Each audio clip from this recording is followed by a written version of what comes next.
basa-basa ng mga comments niya sa social media, lilipas din ho to. Malalagpasan din po natin to, okay?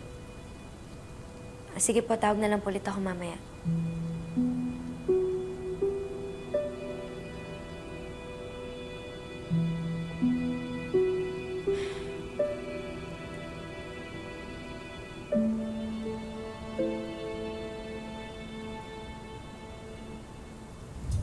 Oo, tuloy tayo. Tuloy ang interview. Hindi lang pwede ngayon, ha? Kasi pinaglaylo ako ni Miss Monica, eh. Ha? O sige, sabihan kita. Okay. Magpapa-interview ho kayo. Ano ho, para idiin kami lalo ni nanay? Naku, hindi. Para sa akin yung interview, para sa comeback ko.